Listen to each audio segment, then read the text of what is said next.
Hey guys, Wrestling Throwdown here, and I'm Haley, and this is Joe, and we are going to talk about TNA last night.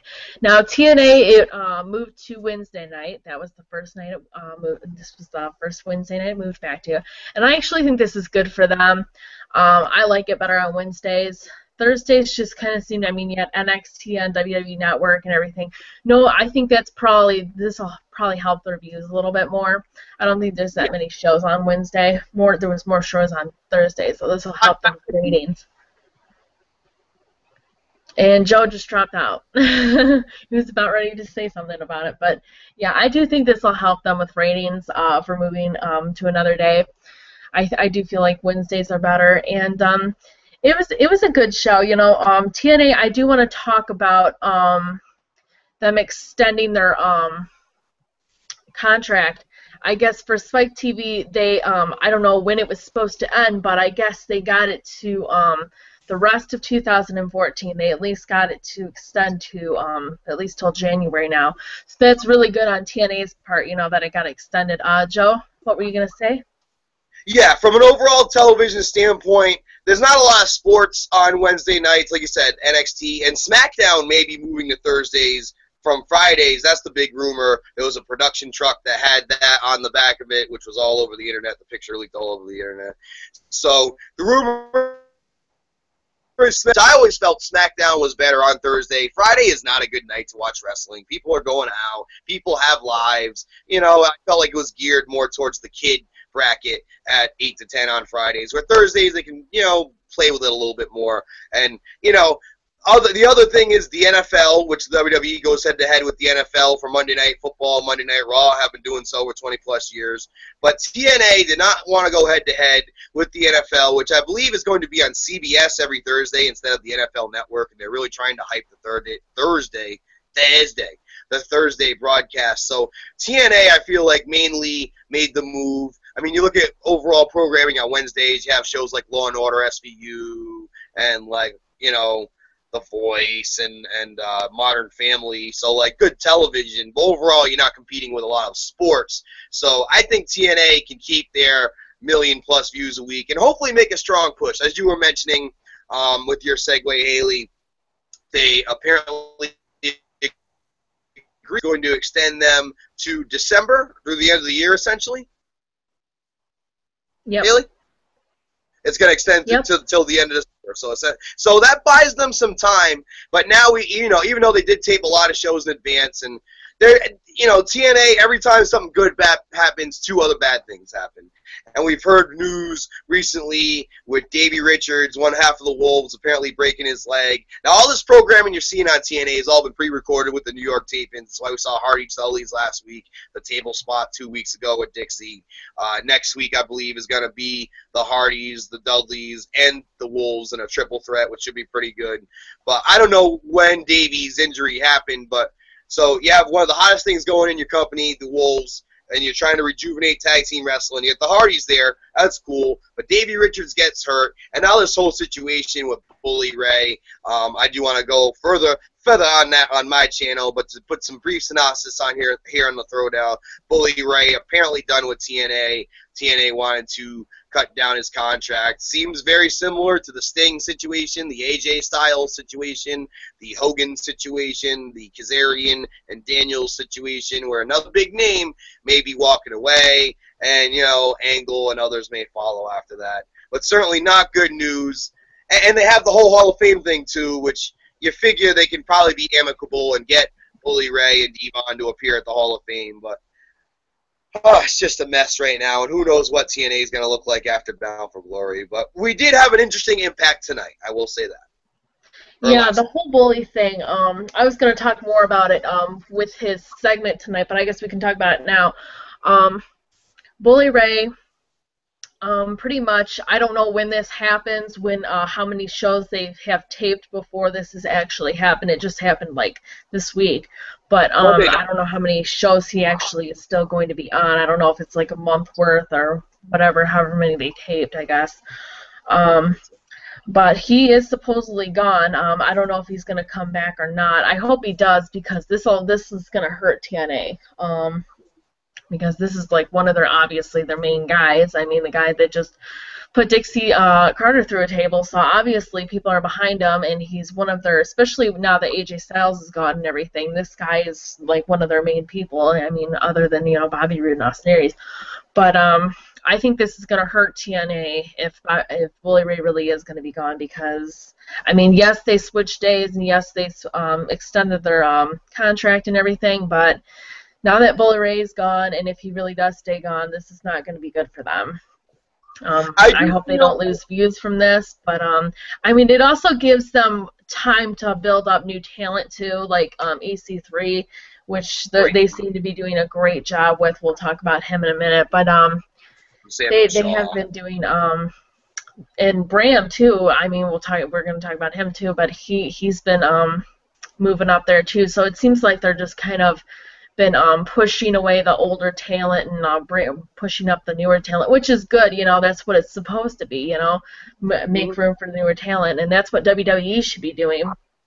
But you know, they're still kind of in the whole Brock Lesnar and Cena thing right now. So TNA is doing something that WWE isn't, so that can also help them in the long shot.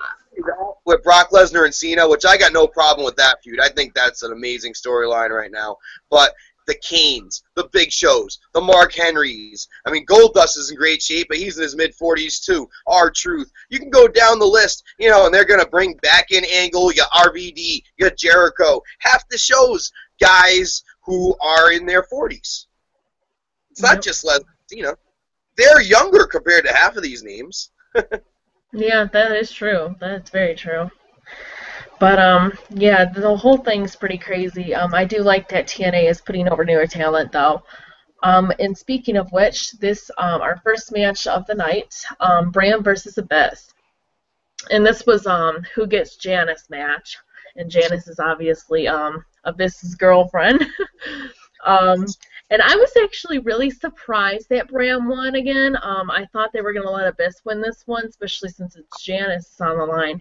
But Bram has Janice now, and it was I thought it was just, you know, if they grabbed her off the ladder, you know, I thought the match was going to end. But obviously, they didn't only have to grab her off the thing; they had to win pinfall or a submission. And I mean, they had her up on top of the rope so you could use her, but it was a pinfall or submission match, and Bram won, and I was actually shocked about that, because I mean, yes, he has been winning most of the matches, actually every single match I think he's had with Abyss he's won. He's over. Yeah. Over really, so that's pretty impressive. I mean, and it's good for Bram because, you know, he's newer talent and Abyss is getting up in age, and, you know, Abyss is kind of getting old and he kind of needs to start going away now. So it does work really good for Bram, but I was actually surprised. I thought this was going to be their one match that they were going to let Abyss win. So we'll see what now happens about that. Were you surprised, Joe? What did you think about this? I was not extremely surprised because they're really pushing Bram hard, and now that's 3 clean victories for Bram. I like where he's going, as opposed to Samuel Shaw. We'll get to Samuel Shaw in a little bit. I actually like where EC3 is going as well, but I love what they're doing with Bram. Like Bram and EC3, 2 guys who just were toiling away in NXT. I don't know much about Bram. I know a lot about EC3 and what he did in NXT. I don't really know a lot about Bram and what he did there, but he really is a diamond in the rough, and he's been great. He's really I feel like they brought him in initially to give like Magnus some toughness. And not only has he kind of surpassed Magnus in interest, because, like, does anybody even give a shit about Magnus anymore? Like, let's be honest. I like him, but I think he's talented. Everyone has their opinion. Oh, no, I think he's talented, but he is a wasted stock right now in TNA. They messed up on him. They did. They messed up on him. But now Bram, I mean, it's almost like, you know, Shawn Michaels bringing in Diesel, but Diesel ends up getting the title before Shawn Michaels. You know, Bram, he reminds me of a smaller, more talented Diesel in some ways. Like, he's good. I mean, he's hardcore. I think he's got some Raven in him, a little bit of TNA past, and obviously ECW past there. And I think he's great. He's you know what I mean? I definitely look to see him in some kind of championship contention. Perhaps him and Samoa Joe could do something with the X Division title. I think that would be very interesting. Yeah, definitely. So back to no limit concept. And speaking of newer talent, he's one of my favorites next to Bobby Roode. EC3, I've always liked him in WWE when he was Derek Bateman. I've been saying this, and finally you're probably starting to say it since last night. WWE messed up when they let him go. Um, but anyways, they show a backstage segment right before he comes out, and they pretty much ask him how was jail and stuff like that, and he's just like, oh, you want to ask how jail was? It was horrible, and he's just like, pretty much, someone's going to pay tonight, and he's just like, and it's not who you think it's going to be, and he comes out to the ring, and he says, he thanks Kurt Angle, and he says, Bully Ray was a part of what happened to Dixie, my Aunt Dixie Carter, but there was someone in particular that really, really was in charge of this whole, it really messed up big time. And he turns his back on Rhino. And Rhino gets a little heated and calls him a bitch, which was hilarious, actually. That was actually really, really funny. And EC3 goes, what a bitch do this? And he slaps him. And they both, Spud's freaking out, Rockstar Spud, he's getting in between both of them. He's just like, calm down, he's trying to calm them both down. And EC3 just goes crazy, and he starts attacking Rhino. This was a very good segment.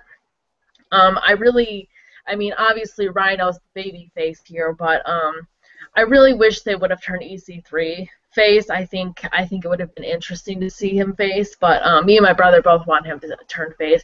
But it's going to be hard since they built this whole character on him being Dixie Carter's nephew and everything. So as long as she's heel, I don't see him turning face. Because they're obviously going to be very close, and they're obviously going to do the same thing together. But yeah, he pushed down Spud and everything like that, and it was just very heated for EC3. He really showed out his wrestling ability, and he went crazy. And he is a very good heel. Don't get me wrong.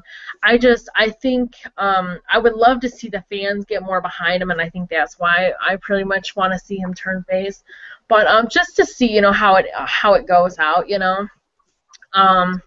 I'm not saying it's gonna work, because not all face turns work. Like the Miz, that didn't really work, and people are saying Jack Swagger's not working, but we really haven't seen too much of Jack Swagger as a face, so we can't really say that yet. But like I said, some people can do it both. Like Seth, for example, he can do it both. CM Punk can do it both. I think EC3 can be one of those guys that can do both heel and a face. But what did you think about the whole segment, Joe? Overall, this was one of the more impressive segments I've seen Ethan Carter III be involved with. I feel like you talk about heel face. I feel like if he continues to be a heel, he's going to start getting kind of cheered naturally, like Rock and Austin and other guys, because he's starting to show signs of him that like sitting there slapping Rhino in the face, and that was a ballsy move. I mean, I felt like Ethan Carter was kind of booked cowardly at first, kind of similar to Magnus. I think that's what ruined Magnus. They booked him too much like a coward. People want to see toughness, even if you're a face or a heel. Like, granted, if you're a heel, you got to have some cowardliness to your game. But at the end of the day, you got to be a tough son of a bitch. And to me, Ethan Carter has proven that. And now, stepping into this feud, turning on Rhino. Rhino's there for a transition period. He's not there for long. So he'll pretty much put over Ethan Carter III. Ethan Carter's worked with Kurt Angle, worked with Bully Ray, worked with all these guys who are credible individuals, borderline legends. He even worked with Sting for a match. So Ethan Carter's really had the chance to work with all these people. And you talk about WWE making a mistake. At the time, they didn't, because they didn't have anything for him. And they wouldn't have. They also cut Chris Hero and some other great people, so, which would go on the list of people who they dropped the ball with. But what I give Derek Bateman, Ethan Carter III, credit is he was given an opportunity in TNA, and not everybody can rise to that opportunity. And he really has, and he's becoming a featured act in TNA. And they may have to turn him face at some point if they're going to continue to lose everybody. But I feel like there's some other pieces on the chessboard that I would turn face before him, but just because I think he's doing a strong job as a heel. I think he's a lot better of a heel as his auntie, Delusional Dixie, over there. I was not feeling the fact that she's already back on TV with Mike Tenay interviewing her. I was hoping that would be the end of Delusional Dixie, and we'll never see her again on TV. which I think is what they're doing with Zeb Coulter in WWE. But unfortunately, Delusional Dixie was seen tonight.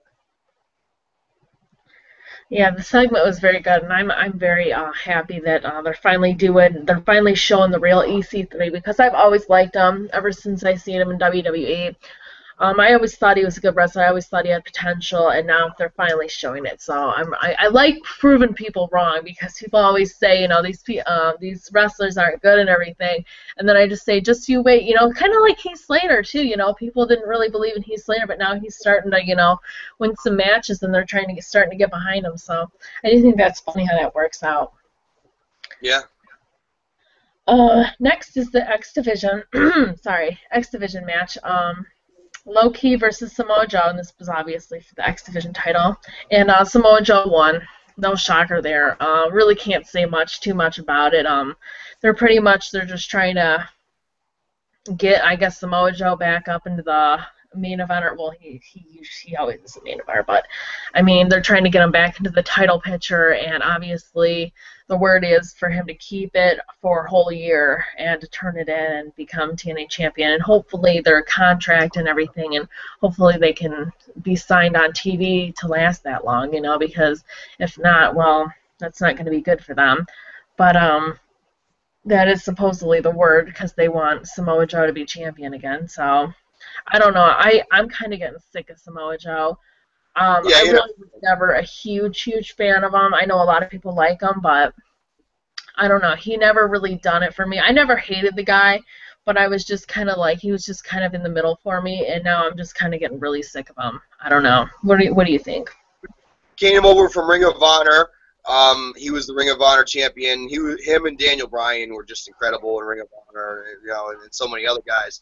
And he came over with a lot of hype. TNA even acknowledged him as coming in as the Ring of Honor champion, and he destroyed everybody. He had the bloody towel. That triple threat.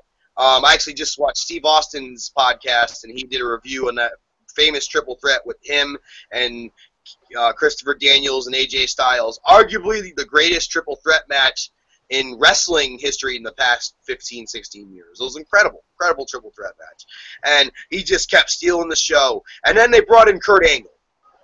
And that's where the mistakes started happening. People, instead of building up to Kurt Angle and Samoa Joe, which is what they should have done, built that up for about a year, and then they have the clash, whatever. Kurt and him interact right away. They have the infamous headbutt where Kurt headbutts Joe, and Kurt beats Joe clean in the first match after him being undefeated for so long.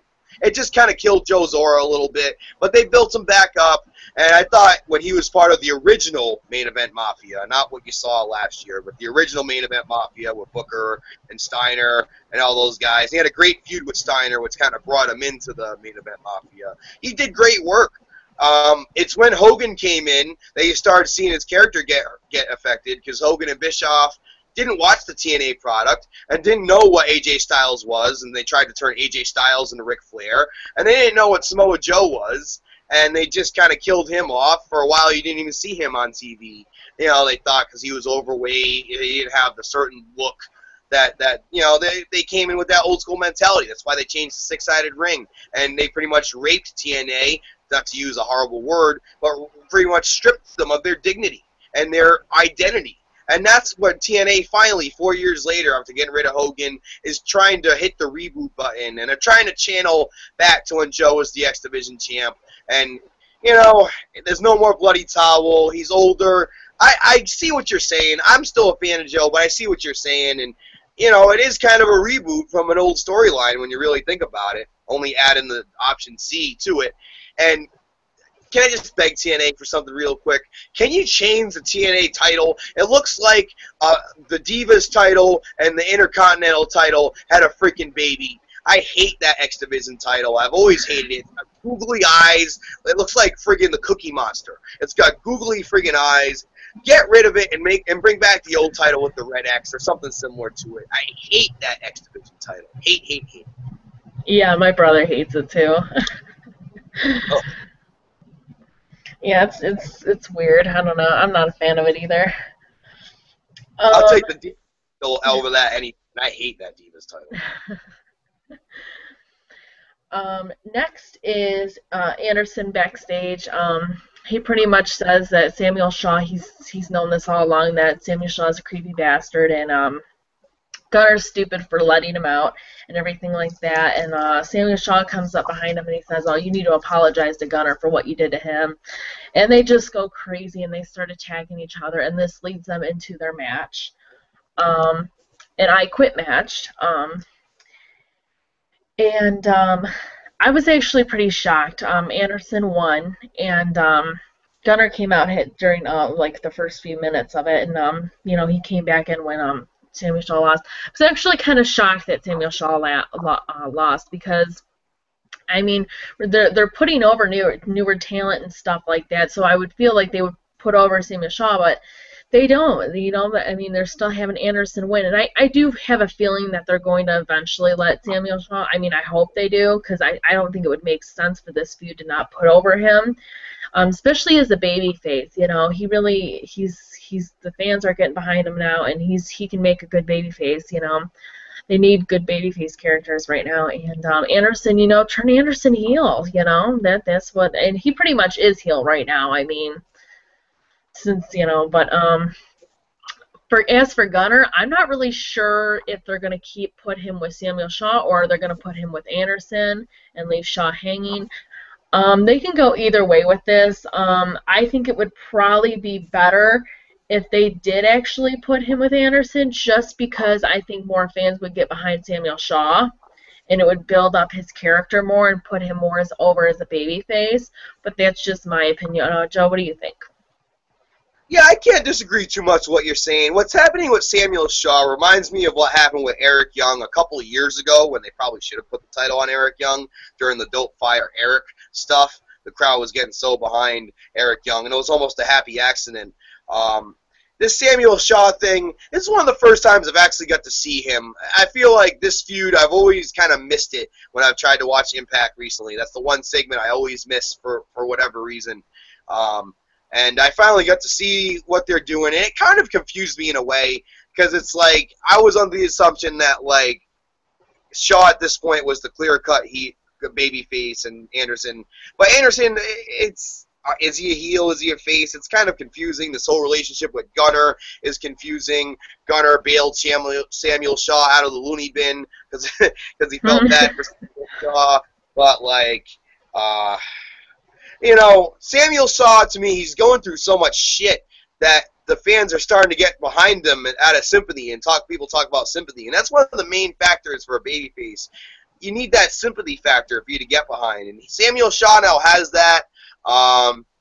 He's an interesting character. He certainly puts everything he has in this character. And I really hope to see it continue. At this point, yeah, put Gunner and Anderson together as a heel tag team. It gives you a tag team to work with. You're probably going to lose the Dudleys and one half of the Wolves, so you're going to need tag teams at this point. It gives Anderson and Gunner something to do. They're both kind of floating around with nothing to do at this point. And Samuel Shaw, I don't have a problem with him losing. I was a little surprised, and quite frankly, a lot of gimmick matches. The last Diva Standing match, I Quit match, Janice on a Pole match. A lot of gimmick matches and a Six Sides of Steel match. So a lot of gimmick matches on this show. But Shaw losing, and then the whole strange bedfellow situation with Gunner and Anderson after the match, it leads me to believe that Shaw will eventually win the big payoff. Maybe at Bound for Glory. Maybe it's a triple threat or something along that lines, and Shaw ends up getting that big victory on the big stage. I can only hope they do it like that. Yeah, definitely. I've always been a fan. Ever since I seen him, I was just like, oh, this guy has got potential, and I really liked him. I really hope they don't mess him up. Through the night, you just kind of see Jeff Hardy and Matt Hardy go into 3D's room, and they just keep coming back and forth and everything like that, and say that they have something to do. They have an idea, and 3D says, we have an idea too, and we really liked their idea, and we'll say it later out in the ring. And so when they go out into the ring, they pretty much say they're missing a piece of the puzzle, and they both want to be tag team champs again, Team 3D and the Hardys. And they say they need the Wolves to make this happen. And the Wolves agree to a match, and so I guess obviously next week it's supposed to be best 2 out of 3 match, and whoever wins the first match gets to pick the next match. I'm guessing that's what Kurt Angle said, right? Is that something like that? Yeah. I thought that was a little interesting. It was weird. It was different. I was just like, am I hearing this right? I had asked my brother. I was just like, is that what he said? And he's like, yeah. But, I was on the phone. I had the sound down. I was trying to understand. Well, I thought they were just going to announce a TLC match. I figured that was the logical choice. I mean, the Hardys and Dudley to bring in the Wolves instead of Edge and Christian. But, I hope they filmed it because we were talking about earlier with Davey's injury and the situation with the Dudleys, especially Bully Ray. A lot of variables on the table. They got something good now, and hopefully they've already taped this. And I don't know. I haven't read all the spoilers for the New York taping, so hopefully they've already taped this, and we get to see a good match next week or whatever on Impact. But, I mean, it's the best thing they could have done. You have the Hardys, you have the Dudleys, you have the Wolves there. It's the best thing you could have done at this point. Yeah. I do think this is going to be a good match. Kind of interesting, seeing as like this whole spoiler thing, with Bully Ray getting out and Davey Richards and everything. I don't even know if they're going to even have the match now, because it's just like there's so many problems here. Unless they have like the Hardys versus, well, even then you can't, because there's one from each team missing. I mean, you can't even just like, put Eddie and Devon together, like when they tried to put Matt Hardy and Christian together on SmackDown. Oh my God. Yeah, just start mixing tag teams up. Or they put my thing is, if they really if they did win this match, and if Davey Richards' leg is broken and everything, what they're gonna do is Eddie Edwards is obviously gonna need either a new partner or one of them. They're gonna have to have one of them win, or hopefully they had another team win. I don't even know. I didn't even read. Like to see Eddie Edwards get into a solo program at this point. I've always felt that Davey Richards held Eddie Edwards back, and this is kind of a personal shoot here, so bear with me. I met Eddie Edwards. He's such a humble individual. I saw him wrestle an Iron Man match, hour-long Iron Man match with only 2 or 3 falls in it, with the current CCW champion, Biff Busick, live at Beyond Wrestling, put over Beyond Wrestling at FET in Providence. And it was one of the best Iron Man matches of all that I've ever seen. They were saying it was better than Shawn and Brett. Eddie Edwards can go. Eddie Edwards is not a great personality person, but he can kind of get that sympathy factor more than Davey. Davey's cocky, and Eddie Edwards was so professional in leaving Ring of Honor, and Davey Richards was really slime-baggish when he left Ring of Honor, very cocky with his opportunity with NXT, and lo and behold, the Wolves didn't work out in NXT. I wonder what really happened.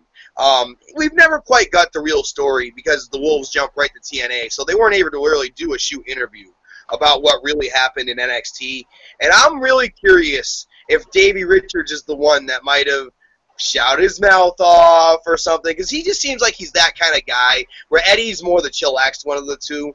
So, personally, I'd like to see Eddie get a push. I'd love to see Eddie versus Samoa Joe, because I think Eddie could bring the best out of Samoa Joe.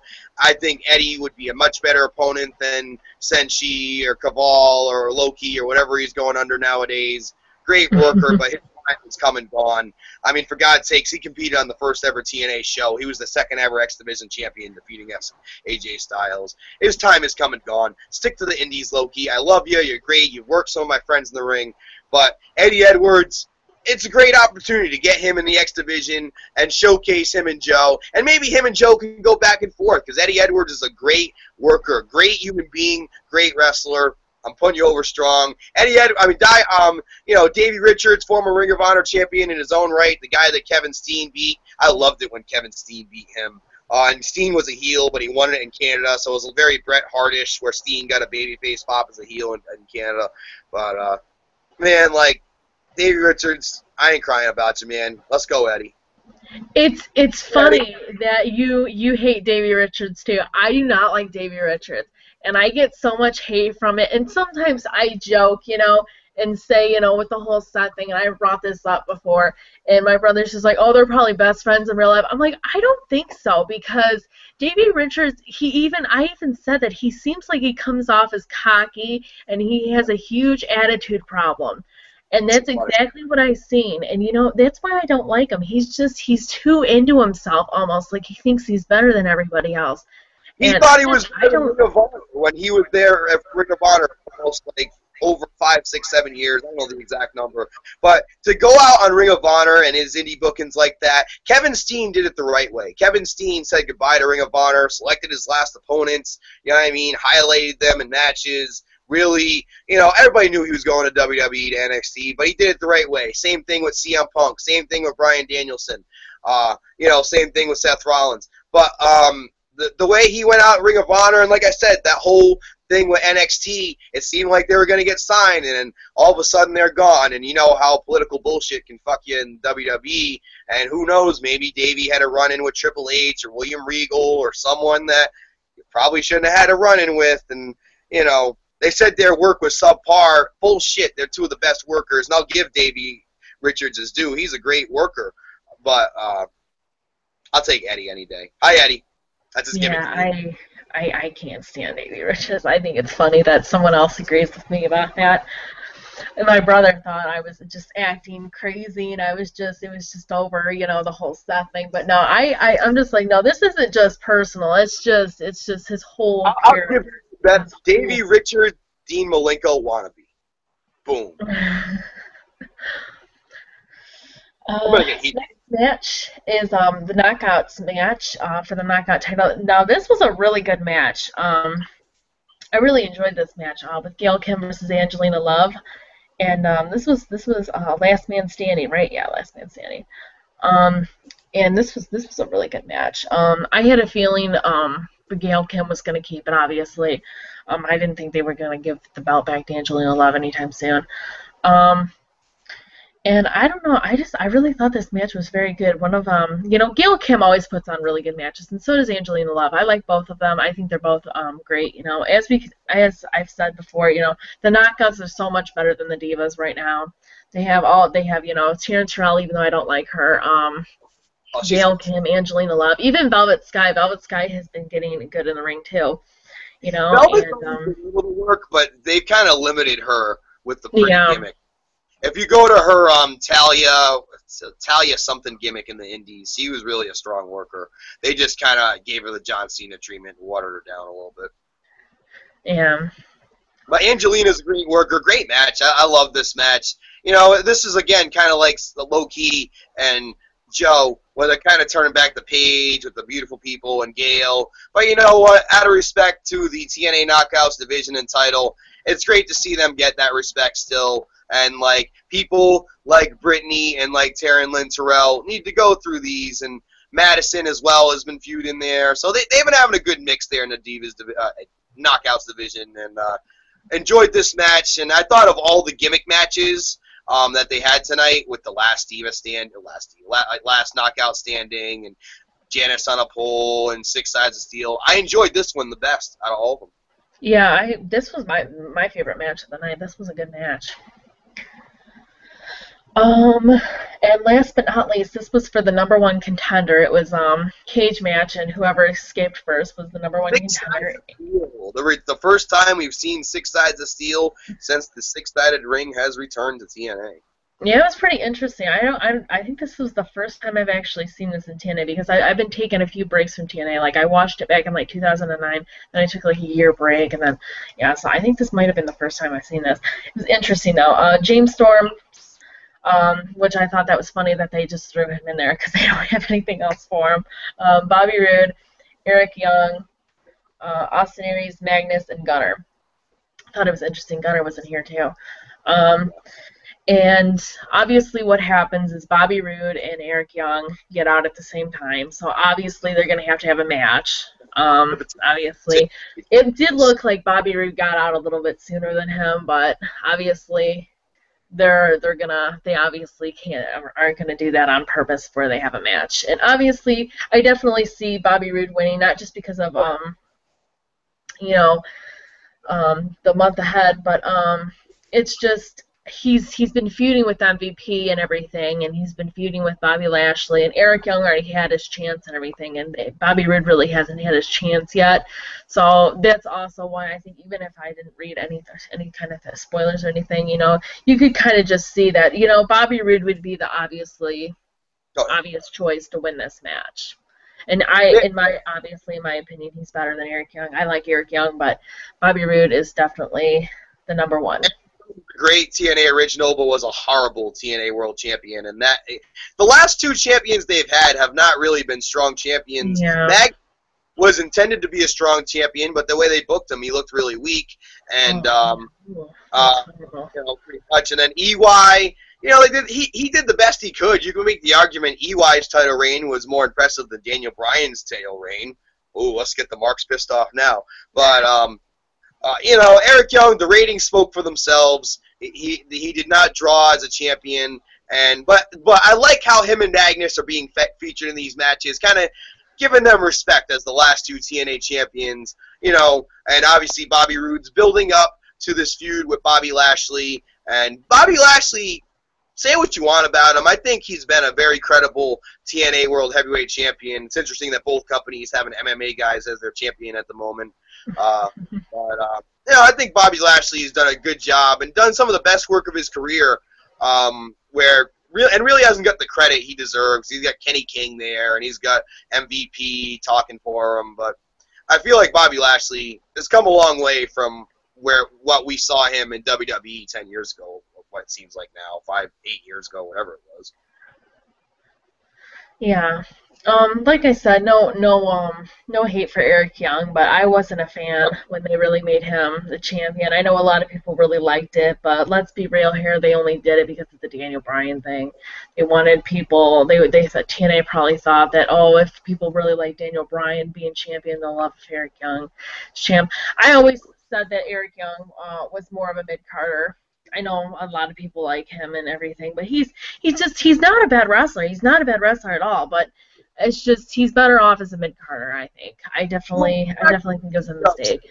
In regards to, I don't know if he was talking about Bo Dallas or who exactly he was talking about, but not everybody can be the world champion. Like, yep. Santino excelled. Santino knew he would never be the world champion, but he excelled for the most part. Maybe towards the end, not so much, but he excelled as being that comedy role. And even at one point, evoked so much sympathy that he had the world championship match in the Elimination Chamber, and him and Daniel Bryan were the last two, and he was believable to get that close. EY could have gone that far, but to actually hold the title, it was 2 years, like 4 or 5 years too late. They should have done it during the Dope Fire era. He was really getting over strong then, and if they were to put it on him for a month at that point, I think it could have worked. And then you could have had a heel beat him, maybe a heel Christian if Christian was around at that point, or something like that. Because Christian and Eric Young were working a lot together. I think that could have been good. Or Kurt Angle, or someone real legit maybe take it off Eric Young, but at least Eric Young could have had his moment. It was deserving for the services he did, but like C-Dub said, not everyone could be the world champion, and TNA, I think, was kind of grasping at straws, and at this point, they're better off. Keep building up Ram. Keep building up Ethan Carter III, Samuel Shaw, possibly, and maybe those guys can get in the picture in the future. And I think Eddie Edwards could be a diamond in the rough, depending on how long Davey's hurt. And Davey as well. Both of them, they were brought in as a tag team, but both of them as singles are very credible, besides my little shoot I just did on Davey Richards a few minutes ago. But, overall, they have some pieces on the chessboard, and with guys leaving, they need to utilize them. So it would behoove them to do that. Yeah. I do want to say one more thing before we close this off. I just remembered it. Before we go, too, but go ahead. We're going to talk about Kurt Angle for a minute. Okay. Everyone's saying that he's going to WWE. I just read on my website that I go to daily, I guess he got a hold of Triple H, and Triple H didn't want him there. So then he went behind Triple H's back, and then he talked to Vince McMahon, and then I guess Vince McMahon, Triple H found out about it and got pissed. So the word is Kurt Angle, it's not looking good for Kurt Angle to go back to WWE. Pretty much Triple H is pissed at him right now, and Vince said that Triple H is pretty much in charge right now of the talent relations. And so pretty much if he wants to, come back to WWE, he was going to have to talk to Triple H. And so that really pissed off Kurt Angle because Triple H already said that he didn't like the idea. And so now even Triple H is even more mad. So it's not looking good for Kurt Angle to come back to the WWE. I know a lot of people wanted him to, especially with, maybe having a few with Jack Swagger and stuff like that. But it's not looking good for Kurt Angle for WWE. He's either going to have to stay in TNA or he's going to have to take an early retirement or something because it's not looking good for him. Early retirement wouldn't be the worst thing in the world. The guy is one more bad bump away from being in a goddamn wheelchair. How much abuse can Kurt Angle put his body through? Maybe he can go coach Olympic wrestling or, it's a tough situation right now. Like, Kurt Angle, I would love to see him back. I hated that he left when he was in the prime of his career. And he missed the boat on working out with CM Punk and Daniel Bryan and Ziggler and the new generation of Seth Rollins and Ambrose, and et cetera, et cetera, et cetera. He missed the boat on that. So it's unfortunate. And he could come in. People want to see these dream matches. But unfortunately, it's kind of like Sting. There's only so much.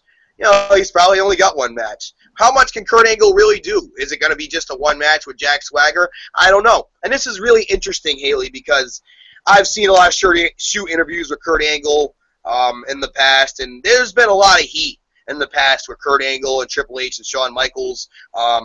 He kind of referred to them as long-haired bitches, always complaining that Kurt was too stiff with them in the ring, that being HBK and Triple H. And, he didn't like how political they were. And I think him and Vince were always on good terms. But Kurt Angle's body was hurting. Then they put Kurt Angle in ECW, and I don't think he really wanted to be in ECW. So the kind of writing was on the wall. And before, there's some shoot interviews still out on the internet, still on YouTube. You can go out there and look at them. And Kurt talks about how him and Triple H and him and Shawn really had bad blood. So I'm not extremely surprised that Triple H is the one pulling the kibosh on this. Triple H was responsible for bringing Warrior back, Bruno back, Sting. I think there was other factors there than just Triple H for Sting. But Triple H, Kevin Steen, Kenta, even Sin Cara, which that one was a fail. But Triple H has been the guy in charge of bringing in talent, whether it be for Hall of Fame, whether it be for a Legends contract. Rob Van Dam was another one, and Rob Van Dam and Triple H had heat, but they apparently squashed it. But it's very It's not surprising to me, but it's surprising in some ways because it seems like they're in the reconciliation era. I've heard that term being thrown out in the past, the reality era. They're reconciling with Bret Hart, with this one, with that, with Bruno, with Ultimate Warrior. If Macho Man was still alive, they'd have done reconciled with him at this point. They're reconciling with everybody, but to put Kurt Angle still on the, is this because Kurt Angle has been so loyal to TNA? Here's the did you know? Do you know that Kurt Angle has actually been in TNA longer than he was in WWE? I did not know that. That's pretty funny. Yeah, he's been there since 2006, 2014. That's 8 years. Kurt Angle joined the WWF in 1999. He left in 2006, so he was there for 7 years. So he's surpassed his WWE run. Maybe he's labeled as a TNA guy now. Like we were talking about AJ Styles in the past videos, and maybe him doing the Indies in Japan and Ring of Honor will help AJ Styles shed the label of being a TNA guy. And maybe Kurt's just labeled as that, and he's had the legal issues. He's kind of damaged goods. He's just, maybe that most recent knee injury that he had, maybe that was a killer, because it seemed like all the rumor for his expiring contract in October and him leaving was a rumor that was out for a long time. But, with the recent knee injury, maybe that's a kibosh as well, because maybe they feel they can't even trust Kurt Angle to be at WrestleMania against Jack Swagger because he's got this knee injury. They're already trying to count on Daniel Bryan and other injured commodities. What's the point in bringing in a legend if he's injured? At least Rob's working. At least Jericho still can do great work. What can Kurt Angle really do? He'll be a shell of himself, and he'll almost be sad. So I could see maybe that's where they're coming from. I'd still love to see Angle versus Ziggler, Angle versus Swagger, Angle versus Ambrose, Angle versus Rollins, Angle versus Bryan. I'd love to see that. But in all honesty, maybe this is just not best for business. And Obviously, that's Triple H's infamous line, but that's kind of my thoughts on that.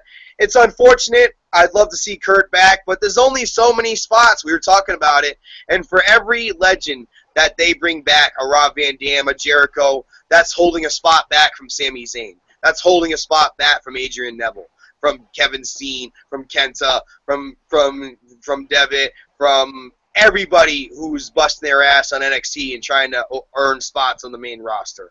So you got to think about it like that as well. And maybe it's, I'm more excited that they're bringing Steen in, that they're bringing Kenta in, that they could be bringing the Young Bucks in. Guys who are all young and can give so much to the business. I think AJ Styles at 36, 37 could give a lot more than Kurt Angle at 43, 44, whatever Kurt is at this point. So, Yeah. Honestly, I'm on Triple H's side, as much as that may be surprising. I'm on Triple H's side on this one. I can understand how he feels this way. And Kurt did a lot of shoot interviews, so, Triple H is forgiving a lot of people. For some reason, doesn't seem like he's forgiving Kurt Angle. And, CM Punk. How much can really Kurt Angle do in the WWE if he did come back? Like maybe one or two more years. It would seem like it would just be a waste for him to come back anyways. I think he needs to just stay in TNA and finish up and then retire. Because I really don't see a point of him coming to WWE. Even though I like Kurt Angle, I don't see a point. There is reasons to. Hall of Fame, DVD, documentary, WWE Network, pre-show stuff. There's roles for these guys. We don't have to see Kane and Big Show and Mark Henry every week. There's roles for these guys. That's why it's just Kurt Angle the crowd may turn on Kurt Angle because he may get labeled as one of these guys taking away spots from the Sammys, from the Adrians, from people that want to see get called up. So yeah, that's very true. Any last-minute thoughts before we close up?